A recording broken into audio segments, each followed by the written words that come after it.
Hi, this is Fumi Olayinka, and I am the host of Inspire Circle, where I seek to inspire you, encourage you, and empower you to be the best version of yourself.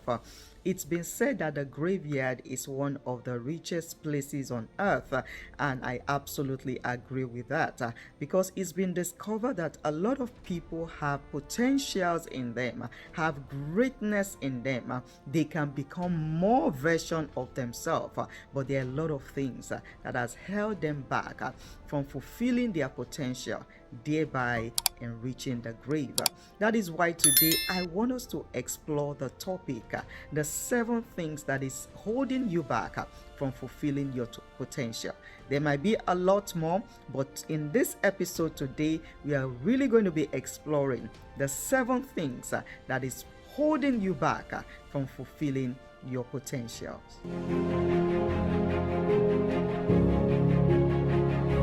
Let's take a moment now to define what a potential really means. And I searched the dictionary and I discovered that potential simply means the capacity of someone or something to develop in the future. And it's not a cliche when people say you are made for more or there is greatness inside you.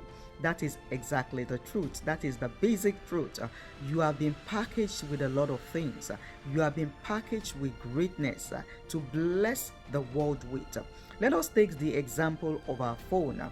Our phone has a lot of features. It can do a lot of things, sometimes beyond what we use it for. But basically, most of us use our phone to call, to receive, to send messages, to take pictures, to record videos. But sometimes, if you explore more, you will discover that that phone has the capacity to do a lot much more. And that is how God has created us. You have the capacity, you have the potential, you have everything in you to stretch to do much more. I have discovered that fear is one thing that prevents people from stepping into their full potential.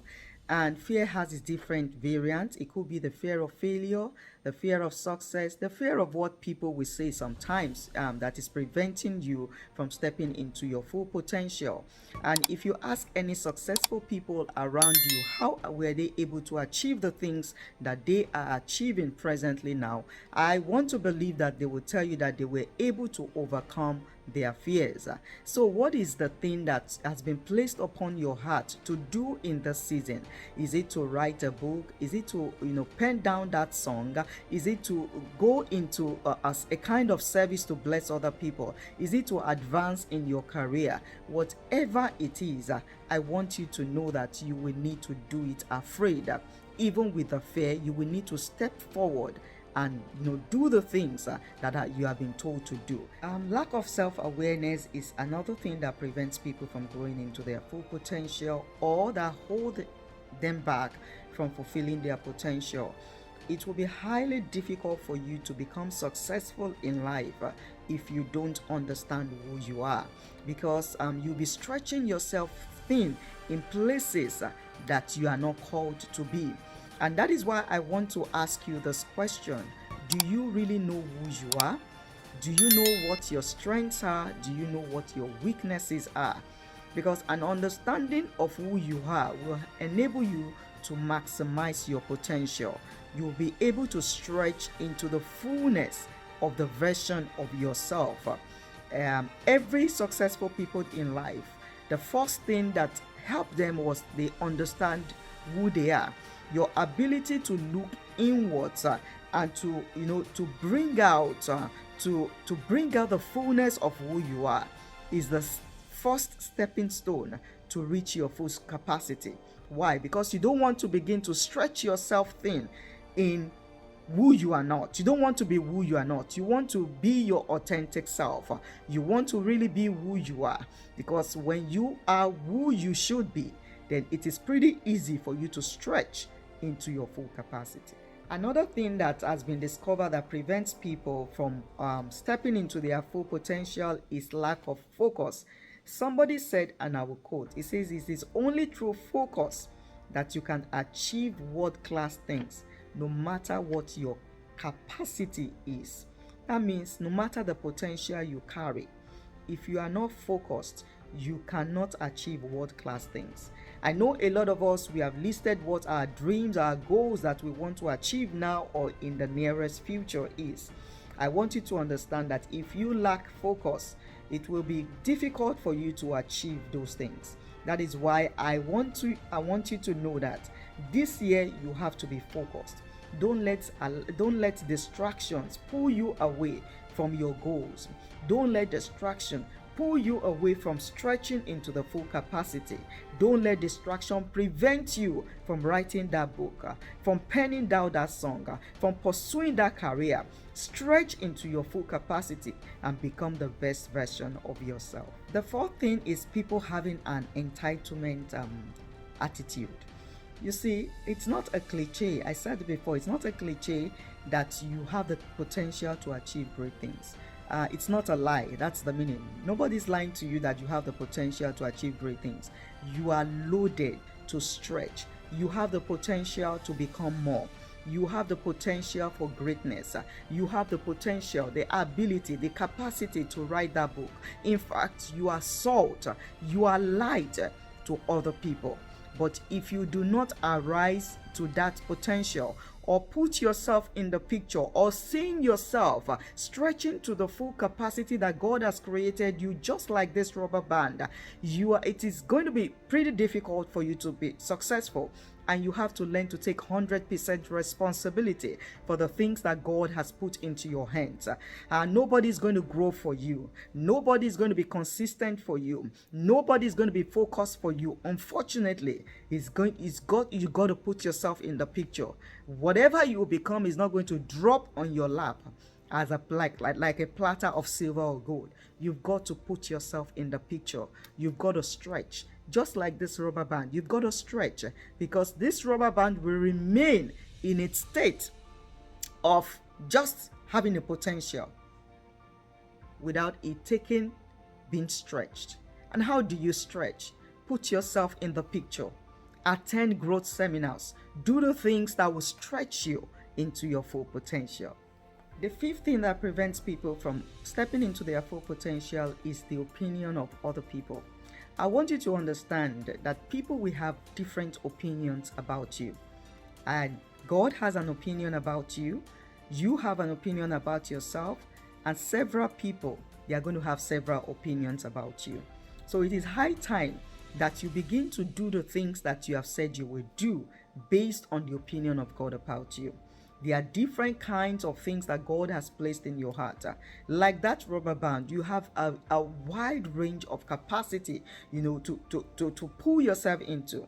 But you are depending upon the opinion of people to fulfill your goals, to fulfill your dreams. It is going to be pretty difficult for you to enjoy success if you make your decision solely on the opinion of people. I remember Saul in the Bible before he transitioned to become Paul, when he met with the Lord Jesus Christ on his way to persecute the Christians. And he said, when God called me, I did not seek the opinion of man.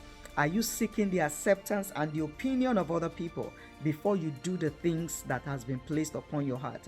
Are you seeking the opinion of people before you stretch into your full capacity? Are you always seeking the opinion of people before you write the book that has been placed upon your heart? Are you seeking the acceptance and the opinion of men before you go on that missionary journey? Are you seeking the opinion and the acceptance of people before you write that song? I want you to think about it. The sixth thing that holds people back from living their potential is because they are not flexible and open. When you are living from a closed space, you are depriving yourself of stretching. You are depriving yourself of the great opportunities that the universe is presenting to you. And it's very important that in life, you should live from a place of flexibility and open-mindedness. If truly you want to fulfill all that God has placed in your hands, if truly you want to be successful in life, you have to live from this place of openness. Don't live from a closed mindset. When you are living from a closed mindset, you are living from a place of scarcity. And when you want to grow to your full potential, you don't want to live from a place of scarcity. You want to live from an abundant mindset. The last thing that prevents people from stepping into their potential is the belief that money will make them happy. Yes, money makes things easier, but it's not the ultimate thing that makes people happy. Living a fulfilled life is what makes people happy. Living your potential, living true to your purpose is actually what makes people happy. I want you to understand that a lot of times people don't do the things that God has called them to do because they think they don't have money or they don't have the necessary resources to step into that thing or to step into that platform or to step into that field. But I want you to understand that the moment, just like overcoming your fear, the moment you start from what you have, because I want to believe that you definitely have something in your house. You definitely have something that God has given to you that you can start with. So whatever goal that you have this year, I want you to start from where you are and from what you have. The moment you take that step, the moment you begin to use the resources that you have, you see it begins to multiply. Likewise, the moment you take that step and you stretch once, you are not going to return back to your original shape. You have the capacity to stretch again, to stretch again, to stretch again until you become great. I want to believe that you have been enriched by this content today, and I will say please share with somebody that this is also going to be a blessing with. And don't forget, there's a subscribe button down below. I want you to hit that button and subscribe to my channel. You've been a source of great encouragement to me, and I hope to see you again next time, where we'll be exploring and discussing about a wonderful topic that is going to bring you closer to your purpose, to your vision, and possibly that is going to stretch you. Hope to see you again.